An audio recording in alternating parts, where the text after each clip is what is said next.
kutheka kuti ena atatsatira kuti parliament officially atseka dzulo pa 5 December 2025 ena mwina sitinatsatire bwinobwino koma date yake ndiyoti ndi adzulo aphungu a nyumba yamalamulo apanga wayendapo china chilichonse kumalizisa kupyeda china chilichonse chimene amakambirana kumeneko paja parliament imene anatsegulira pa 31 October 2025 officially amene adzakasegulira kumeko ni mtsogoleri wa dziko wa Professor Arthur Peter Mutharika kumenenso anapanga deliver sona kumeneko zimene boma lake lakonza kukonzera nzika za dziko la Malawi kuyamba mu chaka cha 2025 kukathira mu chaka cha 2030 paja mandate yawo anapasidwa zaka 5 ndeno mukatsatira bwinobwino ndikuti kumeneko aphungu a nyumba yamalamulo akhalako mawiki okwana 5 parliament imene ikuyembekezekanso kudzatsegulidwa chaka cha mawa mu mwezi wa February. Mwachidule chabe zimene zinali ku parliament paja mtsogoleri wa dziko wa Professor Arthur Peter Mutharika atatsegulira parliament ndikuti aphungu amenewa amachita breakdown pa zimene anayankhula mtsogoleri wa dziko magawo onse kaza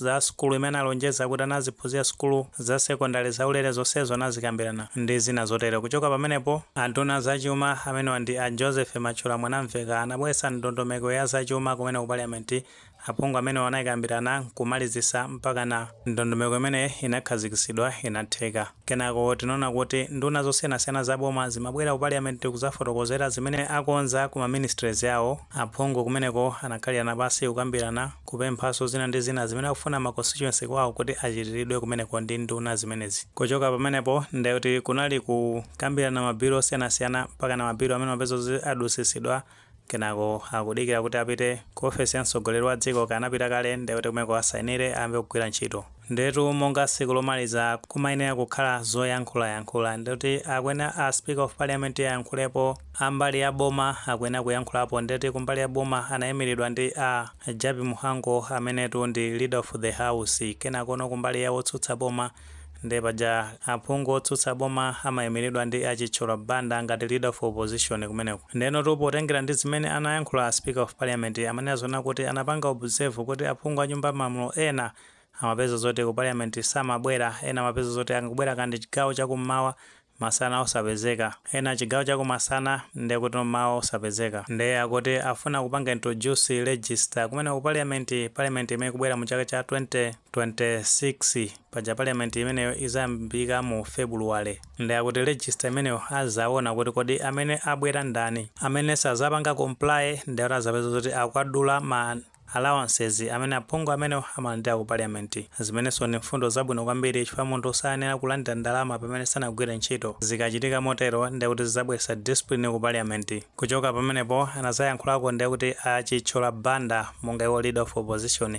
Ndipo tenga ndimene ayankhula Achichola Banda akunena zona kuti mtsogoleri wa dziko anabwera kuzapereka speech yake kumeneko zimene akufuna kuchita mtundu wa Malawi. Ndiye akunena zona kuti kumbali ya zachuma kumene ku parliament ndiye kuti amene amayimira kumbali ya zachuma ndiye kuti ndi a Joseph Mwanamveka sanafotokoze zomveka bwinobwino kuti kodi mu mavuto amene dziko la Malawi limo padale panopa pa Chingerezi po kumazakamba kuti economic challenges akuti aboma sanafotokozere bwinobwino kuti kodi mavuto amenewo anthu achoka mu bwanji, dziko lichoka mu bwanji mavuto amenewo, komanso chuma cha dziko la Malawi kodi chikwera bwanji sanafotokozere bwinobwino. Ndiye amafuna kuti amene achipani cha DPP kuzera ku nduna yake ya zachuma ndiye kuti amene kuti afotokozere bwinobwino kuti kodi chuma cha dziko la Malawi chizakwera motani paja kumakhala ma GDP economic recovery ndi zina zotero ndete akuti sanafotokoze bwinobwino. Kuchoka pamenepo anazakambapo nkhani ya zaulimi ndi akunena zoti kumbali ya ulimi akuti boma limene la chipani cha Democratic Progressive Party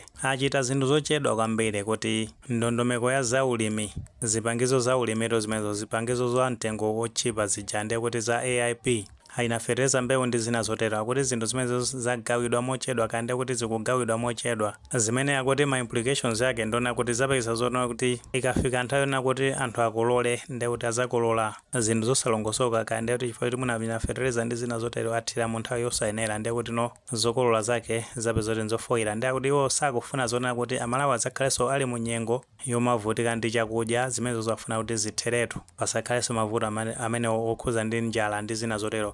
komanso akutiwo chimene akufuna chonena kuti khalidwe lomanena zoti anthu azikagula chimanga kunja zimenezo zakuti sizoyenereka zisamachitike zimenezo ndipo nena kuti zimenezo zisamachitike ndipofuna zoti apange intensify kumene ku ulimi wa dziko la Malawi. Kuchoka pamenepo anazakambapo mfundo yokhuzana ndi sukulu za ulere za secondary zimenezo paja amene achipani cha DPP anakamba za nkhani yokhuzana ndi secondary za ulere ndipo paja mtsogoleri wa Professor Thabita Mutharika ananena kuti kuyamba January akuti zinthu zimenezo zikhala zikuchitika anasazilipira school fees ku secondary ndiye achitchula banda kuna zonoti ngakhale ndondomeko imene ananena kuti ichitika komana kuti ndizofoka zina ndi kuti sikukwanirisa zonse zimene akukhala mu ndondomeko imeneyo kandi kuti afuna kuthandiza kuti chani kuti kupatula tuition fee ndi zina zotero ndi kuti kaya kumakhala ma fees otani kamwina ma boarding fee ndi zina zotero ndi kuti zinthu zinazo ndi kuti sakuzipanga implement ndi ndondomeko imeneyo ine ma shortfalls ndi akufuna kuti amene achipani cha DPP akwanise zinthu zimenezo. Kuchoka pamenepo amanena zonena kuti kumbali ya misonkho akuna zote misonkho ina imene inayikidwa ndi kuti inayikidwa misonkho yovulaza kwambiri Amalawi akuti Amalawi sakukondwera kwambiri kunkhani ya misonkho imeneyo ndi amapereka chisanzo cha misonkho ngati ya betting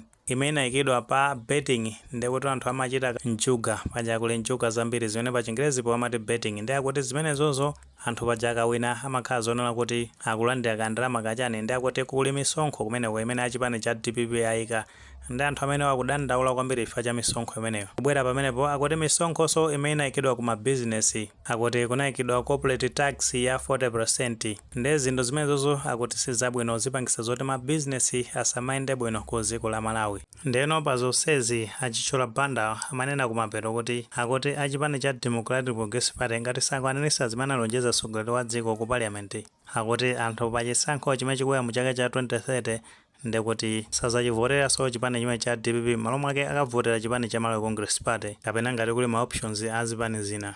Mmenemo ndimene achitchula banda anamalizira kumene ku parliament. Komano tikambe chonchi mwina chimene achitchula banda amangoyiwalira nchonena kuti kodi mavuto osewa sosi yake ndi yachani kusokonekera kwa economy kumene akunena palekale pano pa sosi yake ndi chani. Machi as we know kuti government of the day imayenera kuti isapange blame anzake imangoyenera kupeza njira zonena kuti ithaneni mavuto amene dziko likumana nawo. Komano achipani cha Malawi Congress Party anaonjeza kwambiri ngati ambiri matsatira bwino zimene anayankhula anduna zachuma pa nkhani ya kusakazika kwa chuma cha dziko la Malawi akuna zoti magayi amene wa MCP anaba kwambiri komanso anabwereka ngongole kwambiri ngongole zimene zinapanga so suffocate economy ya dziko la Malawi. Ndipo tengera ndi ngongole ya dziko la Malawi padakale panopa domestic and external ndekuti no padakale panopa yonse ikwana 16.19 trillion Malawi kwacha ndalama zambiri kwa basi imene ikapitisidwa kuma percentage ndati makona 80% ya GDP ya dziko la Malawi imene ndati ndi chipwete kosati cha masewera. Ikapangidwa breakdown ndekuti domestic ndati kwana 8 trillion Malawi kwacha meneyo ya external ndekuti ngongole zakunja zimenezo ndekuti akongeresiwa anazifikiza mpaka na pa 7 trillion. Pamene mu chaka cha 2019-2018 pamene ngongole imene dziko la Malawi anali nawo mu chaka cha 2019 ndekuti external inali 2.42 trillion Malawi kwacha ndekuno domestic inali 1.97 trillion Malawi kwacha. Pamene as of June chaka cha 2020 ndati ngongole imene dziko la Malawi anali nawo inali 4.1 trillion Malawi kwacha. Muona kuti munthu amene ndikuti amalamulira ndi chipani cha Democratic Progressive Party panangosintha leadership kulowa chipani cha Malawi Congress Party kuyamba mu chaka cha 2020 kufika mu chaka cha 2025. Makosana a chipani cha Malawi Congress Party ndikuti anachulukisa ngongole kwambiri mpaka na inapeza zoti yakwana 15.17 trillion. Komano mutati muone kuti kodi cost of living inali yotani anthu amakhala mozunzika kwambiri chonsecho ndekuti makosana amene akutenga zingongole zambirimbiri chochitika ndi ndalama zimenezo chosaoneka bwinobwino anthu kwa kuti akuvutika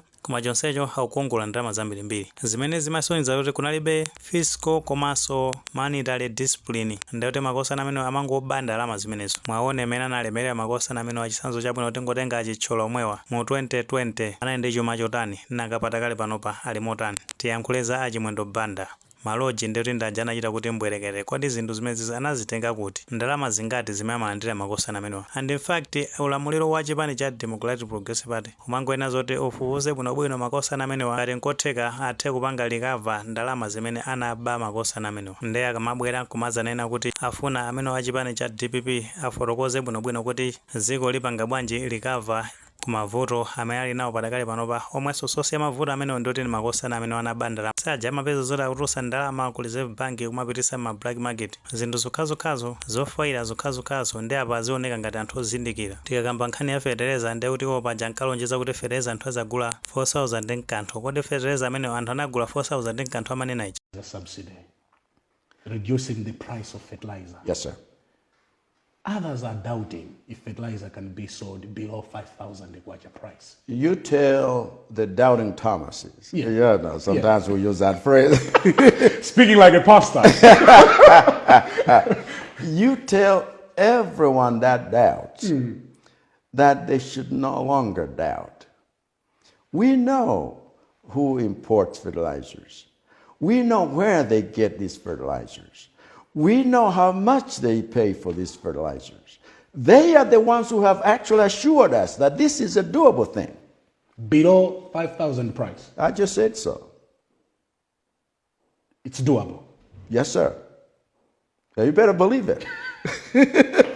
Because others are thinking like it's a campaign gimmick.